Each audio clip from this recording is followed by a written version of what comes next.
Hello there. Here we are for episode 2 of Pillow Talk. It was extremely confusing because I was trying to set up here on Instagram, and it turns out you can only do one of these like every 24 hours. So the one we did yesterday on Instagram, I think, is no more. So if you missed it, too bad, so sad. You'll have to go and check it out on somewhere else. My author page on Facebook or YouTube will also work, because I'm going to try and archive them there so that in case you want to go back and check on a book that you absolutely must read, you'll be able to find them. So anyway, here we are, episode 2, and tonight on Pillow Talk with Nikki, I'm Nikki, we're going to be talking about this book here. Look at that. See, I've even got it turned around the right way today. And this is Paris the Collected Traveler, an inspired companion guide edited by Barry Kerper. And this is a really cool collection of essays and suggested reading lists and recommendations for where to go to eat. Oh man, you name it.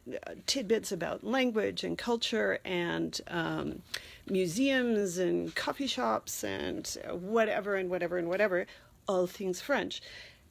Now, the problem with reading from this, I'm going to read a little piece of an essay in here from the general introduction section about France, is that it includes some French words, and my French is terrible. Terrible. So, my apologies in advance for bastardizing the French language. It's quite beautiful when other people speak it, but not so much when I speak it. So I'm going to read from an essay called The French, Rude, Mais non, by Joseph Volcker. And Joseph Volcker is the dean, or was anyway at the time of this printing, dean of the College of Arts and Sciences at the University of Hartford. So an American who has spent quite a bit of time in France. And his essay is all about the challenges in speaking French when you're in France, and the challenges French people have in speaking any other language that is not French. So I'm going to jump in like actually halfway through the essay, because we only do like little snippets here, just enough to whet your appetite so that you run out and get the book and read it to your loved ones in bed, as I'm in bed here in my pajamas. This book is perfect for bedtime reading because everything in it is short. So if your partner kind of tends to fall asleep before you get to the end of the chapter, this is your book. All right, here we go. In any given year, the French middle schooler will have one course in French orthography, one in French grammar, and one in French literature. All are hard, and all present the risk of humiliation.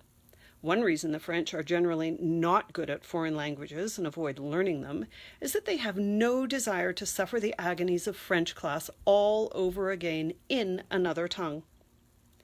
The vast majority, who by the way are not Paris waiters, are shy about speaking English because they fear they will sound funny. A French academic I know, he's a Spanish professor, told me the story of a confrontation he witnessed in Paris. A retirement-aged American couple approached a Parisian and asked him where Notre Dame was. The man responded by shrugging his shoulders and making a sound that I'm going to spell P-F-F-F-F-T. And then he walked away. Now, first of all, is part of the French language. It means I don't know or I don't understand. It's neither rude nor hostile. Children respond to teachers and parents with it. It's utterly unrelated to our raspberry, which is spelled P-H-G-F-P-H. The man made this gesture, the gesture, not the our raspberry gesture, I assume. So the man made this gesture because he was a prisoner inside the difficult French phonetic system, in which Notre Dame cannot by any stretch of the ear and brain be transformed into Notre Dame. Okay, you answer, he didn't understand, and he said, I don't know. But why did he walk away instead of trying to help? Well, France has been invaded a lot. Caesar arrived in 52 BC, and then there were half a dozen Germanic and Hungarian migrations, followed by the Vikings, who stayed a century. And let's not forget 3 modern German invasions within a period of 70 years. Sometimes it's difficult for people whose country has never been invaded and occupied to understand people for whom that is a central part of their national history. It's not admirable on the part of the French that they are not crazy about foreigners, but it runs very, very deep. Hence, when the French insist on answering our noble efforts at their language by speaking English, we should be more forgiving. First, these are tired people trying to get through a day's work with dead-end jobs in the tourism industry. Second, they are sparing us from looking ridiculous and thus embarrassing them in turn. Early in my own sojourn in France, when I was by no means linguistically up to snuff, I found myself in the express lane of a grocery store. A tall young man challenged me. I didn't catch all the words, for being in the wrong lane. I stammered out an answer to which he replied, "Oh, monsieur, vous ne parlez pas français. You don't speak French." Instead of letting it go, I said, "Mais essayez-moi. Try me," unaware that the phrase is a standard homosexual come-on. Only his wife derived any enjoyment from the scene, and her "Oh, Jean-Pierre, ooh la la la la" will stay with me until I die. Once I inadvertently told a French family gathered at the dinner table that my mother used to make wonderful jellies, and she never put condoms in them. Les préservatifs. Once I phoned a neighbor to ask directions to a famous chateau, and wanting to know if she thought it was worth a visit, tried to ask, "Vous l'avez vu? Have you seen it?" But the American phonetic system and my untrained mouth couldn't distinguish among the different French U's. So what I actually said was, "Vous lavez-vous? Do you bathe yourself?" She laughed inexplicably. An hour after hanging up, I realized what I'd said. Just learning the body language to enter and order something in a bakery in France is a small challenge.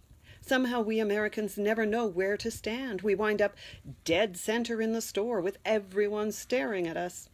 I can offer some advice for negotiating small shops. Begin with bonjour, followed always by monsieur or madame. Bonjour itself is rather abrupt, even, well, rude. In fact, I'd bet that retired couple approached that Parisian in a manner that seemed awfully brusque by his lights. When you're handed your bag of croissants, say merci, monsieur, or merci, madame. Always say au revoir or bonne journée or something equivalent when you leave. If that's all the French you ever speak, you'll be thought of as an intriguingly polite American. And if you want to try the language, don't do it in the American Express office in Paris, for heaven's sake. That poor guy may have spent the last 6 hours in that cage. Get out of Paris, off the beaten track where the people don't speak English, and where some of them will be delighted to chat with you. Try retired people. They've generally got the time and therefore the patience to let you practice. And if you need a subject, ask a question about food or wine. Here's a sure thing. Ask if the region produces good asparagus, or if you're near the coast, good oysters. These are questions so subtle, so complex, so rife with possibilities for a Frenchman to display a Cartesian clarity that you will likely have a full hour in which you don't have to do anything but listen. If you want to say, "Ah, bon, oh really?" and once in a while, go ahead. It's thought to be encouraging. It pleases me to remember that the story I used to tell most often in conversation with new French acquaintances was the one about the grocery store, the essayez-moi story. I suppose I was shrewd enough to see that it endeared me to them. It was a sort of moment that they, as French people, feared the most. It's hard to explain, but it got me over a bridge. It made me human, rather than a bossy, abrupt American. "Oh, le pauvre," they would say, "poor thing," laughing in genuine sympathy. And that's all we've got for tonight. We'll see you tomorrow, Pillow Talk, for another selection. If you've got an idea of what you'd like me to read you at bedtime, shoot me a message, leave a message in the comments, and we'll see you tomorrow. Bye!